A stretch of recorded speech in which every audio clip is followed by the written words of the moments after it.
So now we need to tie it all together. What does that have to do with Unitarianism? Does it have anything to do with Unitarianism? Well, I got to tell you a little story.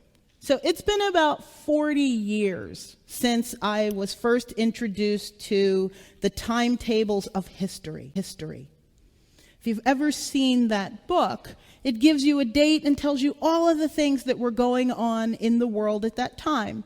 Kind of like a newspaper. It has different sections, and maybe the stories are related, but they were all happening at the same time.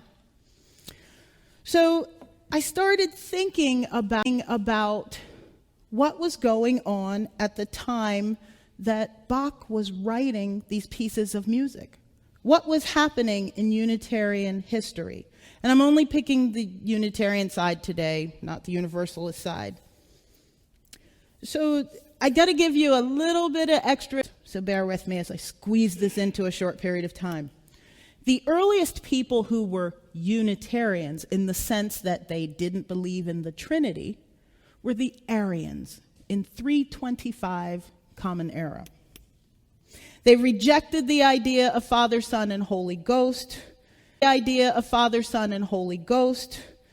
and they didn't disappear, but we don't really hear too much about them or about non-Trinitarians until the 1500s. There were non-Trinitarians around in 1517 when Martin Luther attacked indulgences in the 95 Theses that he sent to the Archbishop of Brandenburg that started the Protestant Reformation. There were several Unitarian theologians around at the time. Italians Giorgio Biandrata, Miguel Servetus, might know as Michael Servetus, and Fausto Sozzini. They made their way to Eastern Europe, to Poland and Transylvania. And there are still Unitarian churches in Transylvania today. Now, those in Poland didn't fare so well. Unitarians there were excluded from society for years and then merely tolerated until around the 1660s when they were given a choice. You can become Roman Catholic, you can be executed. Around the time that a certain count that we talked about in Bach's composition era, it's around the time that this count was hanging out in Poland. So some of these Unitarians who were excluded from, or exiled basically from Poland, went to Transylvania. Some went to the Netherlands. One exiled theologian, Christopher Krell, made trips from Eastern Europe to England and the Netherlands, seeking help for those who had been exiled from Poland. So, let's move to England. Anti-Trinitarianism there had stayed underground from the late 1500s and early 1600s. This was for survival, because you could be executed in England too if you didn't believe in the Trinity. Well, they were still publishing the 100-year-old writings of Fausto Sozzini, or Faustus Socinus, as he was also known, and the copies were making their way from the Netherlands to England through Krell and others. But they had to be very careful in doing it. In 1652, England ordered all copies of Socinus' writings burned, and made denying the Trinity a capital offense. But still, it didn't stop English minister John Biddle from preaching his Unitarian message, even though he was jailed several years for doing it. He'd go to jail, he'd come out, he'd preach again, they'd throw him back in jail, he'd come out, he'd preach again. It went that way for many years. In 1689, England passed the Act of Toleration, which granted freedom of worship to nonconformists. They could have their own churches as long as they said and pledged allegiance to England and to the correct religion. But this act of toleration didn't apply to Roman Catholics, non-Trinitarians, or atheists. In fact, Evan just flat out said, it is a crime to deny the truth of Christianity or to deny the Bible as divine authority. And in direct violation of this law, non-Trinitarian minister Thomas Emland established a Unitarian congregation in London in 1705. So we're in the 1700s. Bach is now working as a professional musician.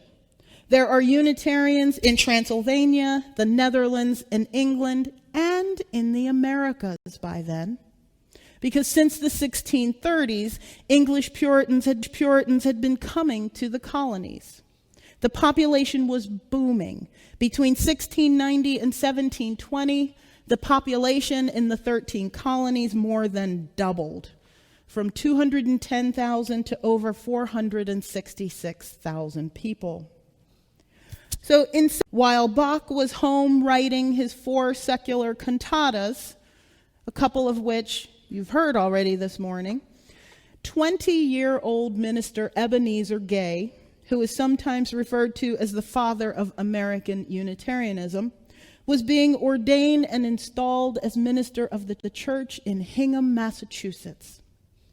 Gay was part of a dozen or so fiercely liberal, non-Trinitarian ministers that they formed their own ministers' association, where they would have a place to share their views. And in fact, by 1725, Unitarianism was really starting to take root in New England. Bach may not have known about Gay specifically, but I choose to believe that he was aware of Unitarianism. How could he not be as a church musician? This was the age of reason, the Enlightenment in Europe. Science and reason dominated the philosophy of the day, and it affected the colonies as well. On top of that, we have the Glorious Revolution of 1688, after which the British declared the Church of England to be the real Church of England. This declaration and the age of enlightenment, the age of reason altogether, did lead to some religious stability, but it also created what one historian called complacency and spiritual dryness, both in England and in the colonies, as ministers centered their theology on reason and science alone. The response was the Great Awakening, or as it was called in England, the Evangelical Revival. Along with brothers John and Charles Wesley, who would later found Methodism, Northampton Anglican minister Jonathan Edwards was a prominent figure in the evangelical movement. His 1941 Sinners in the Hands of an Angry God spread the message that humans are sinners who just need to ask God for forgiveness, and that forgiveness can be justified by faith alone. Sounds a little scary. Reverend George Whitefield followed him in England and then came to the colonies to preach the same message. He was a real itinerant preacher. In 1 year alone, he covered 5,000 miles and delivered 350 sermons. That makes my head hurt. He was described as charismatic and theatrical, so much so that even Benjamin Franklin, who was diametrically opposed to Whitefield's theology, helped but like him and declared him to be a friend. These revivalist New Lights preachers, as they were called, wanted to minimize intellectualism and reinvigorate religion by encouraging ordinary people to make a personal connection with God and to let their emotions be part of the religious experience. Now, by contrast, the Old Lights, or the traditionalists, which included Reverend Charles Chancey, Chauncey at First Church in Boston remained unapologetically elitist, believing that people needed educated clergy to connect them to God. Most of the Unitarian ministers fell into the old lights camp. They deplored excessive emotionalism, thinking that ideas can only come from experience. Chauncey believed that freedom of will was a necessary corollary to the goodness of God, and that the concepts of original sin, the Trinity, predestination, and total depravity were simply unbiblical. And total depravity were simply unbiblical. And that continuing moral, spiritual, and intellectual growth is what we should all strive for. Now, there was another old light person, Reverend Jonathan Mayhew of West Church, and a Unitarian, even though he did believe in the strict unity of God and salvation by character. He was a bit of a universalist, I think.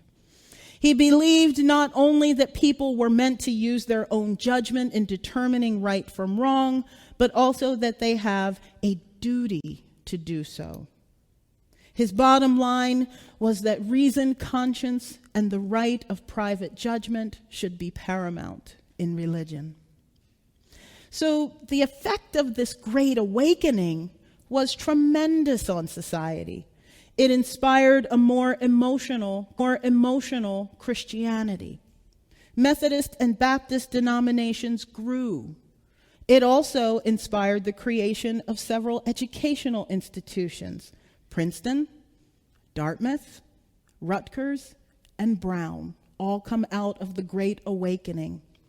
And it helped to widen the theological divide between Unitarians and Trinitarians, as the Unitarians chose to remain elitists and intellectuals who were focused on reason and science. That characterization of Unitarians would still years, even to the present day. Now, some historians attribute the Great Awakening with encouraging the American Revolution. The different Christian sects may not have been united on issues of theology, but they were united against the heavy-handed control of the colonies by the British throne, and supported the exercise of free will by those living in the New World. This brings us to the late 1740s. Bach is beginning to slow down. His eyesight is fading, and his health is declining. By 1750, after 2 failed eye surgeries, he would die at the age of 65. Bach's death marked the true end of the Baroque era, which had already started to transition to the classical period. Music was changing. That complex, dense, polyphonic music with its elaborate ornamentation was giving way to a different type of music. The lighter, monophonic, melody-focused works of Beethoven, Schubert, Haydn, and Bach's own sons, Carl Philipp Emanuel and Johann Christian Bach. Orchestras were larger with a wider variety of instruments.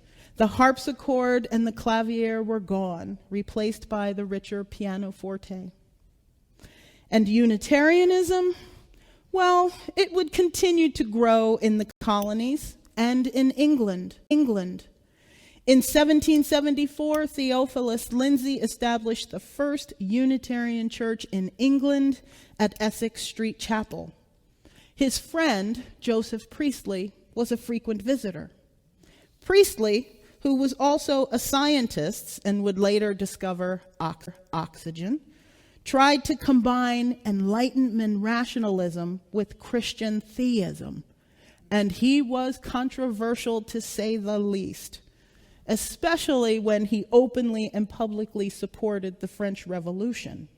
Not a popular stance to take in England. Laboratories were firebombed and destroyed. His family lost everything they owned and were forced to flee to the new United States in 1974. He landed in Pennsylvania where he connected with his friend Thomas Jefferson, and other Unitarians, and helped to found the first society of Unitarian Christians in Philadelphia, the first church in the U.S. to claim the name Unitarian. During Bach's lifetime, Unitarian theology deepened and spread throughout Europe and to the Americas, and grew even more in the years following his death. This isn't the end of the story, but it is the end of the story for today. Over the months and the years to come, up this story and carry it through to the present day. We'll have many, many more opportunities to explore the history of our faith. But for now, let's close the book and return to the present.